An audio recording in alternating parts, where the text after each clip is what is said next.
સુરત શહેરમાંથી 2.70 કરોડની વીજ ચોરી ઝડપી પાડવામાં આવી છે.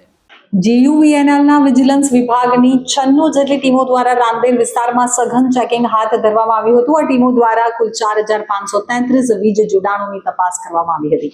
તો આ ઝુંબેશ દરમિયાન ચોંકાવનારી રીતે 177 વીજ જોડાણો ગેરકાયદેસર હોવાનું અને તેમાં વીજ ચોરી થઈ રહી હોવાનું જણાઈ આવ્યું હતું. વાયરિંગ સાથે ચેડા કરી અને વીજળી ચોરવામાં આવતી હતી. ચેકિંગ દરમિયાન વીજ ચોરીની વિવિધ મોડસ ઓપરેન્ડીનો પર્દાફાશ થયો હતો.